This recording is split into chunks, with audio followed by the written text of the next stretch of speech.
Ang mga pinili ay hindi maaaring maging kaibigan ng lahat. Isa pang bagay tungkol sa mga pinili ay hindi sila maaaring maging kaibigan ng lahat. Kailangan nila maging maingat sa kung sino ang kanilang pinapasok sa kanilang buhay. Kapag ikaw ay isang pinili, hindi ka maaaring maging kaibigan ng lahat. Hindi ka rin maaaring makipag-usap sa kahit sino lang. At hindi mo dapat ibinabahagi ang lahat ng personal mong mga bagay sa bawat tao. Kapag ikaw ay pinili, para bang dumaraan ka sa isang uri ng pag-iisa.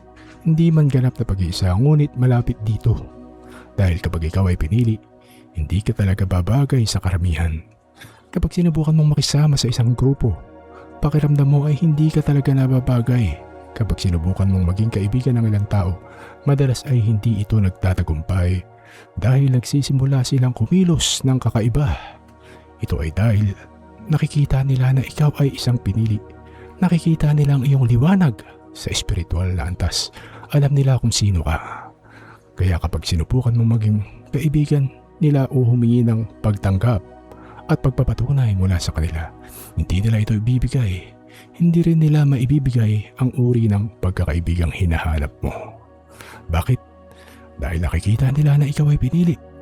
Napapansin nila ang iyong liwanag. Hindi nila kayang tanggapin ang liwanag na iyon. Hindi rin nila kayang tanggapin ang iyong pagiging totoo. Kaya ano ang mangyayari? Nagsisimula silang kumilos ng kakaiba. At dahil sa kanilang kakaibang pag-uugali, nasasaktan ka o hindi ka komportable kaya unti-unti kang lumalayo.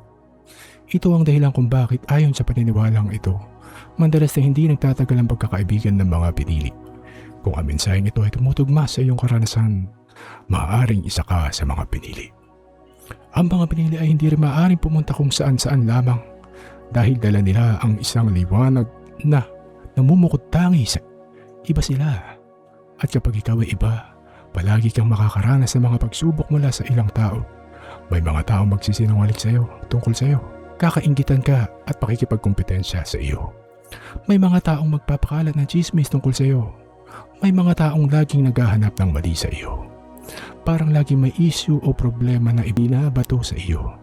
Kapag ikaw ay pinili, tila laging may ganitong mga sitwasyon. Ayon din sa pananaw na ito, ang mga pinili ay madalas na nahihirapang manatili sa isang ordinaryong trabaho. Halimbawa, 4 o 5 buwan o 1 taon ka pa lamang sa trabaho. Ngunit bigla mong nararamdaman na kailangan mo nang umalis.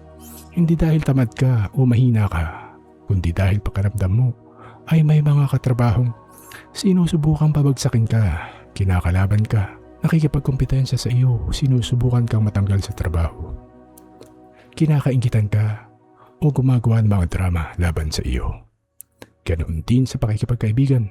Ang mga pinili ay hindi maaaring maging kaibigan ng lahat. Kaya kapag ikaw ay isang pinili, may kasamang pag-iisa ang iyong landas. Iba ka at hindi iyon masamang bagay. Sa katunayan, maaari pa nga itong maging mabuting bagay. Kung naranasan mong magkaroon ng mga kaibigan ngunit tila hindi kailanman nagtagal ang inyong samahan, ayon sa pananaw na ito, maaaring dahil ikaw ay isa sa mga pinili.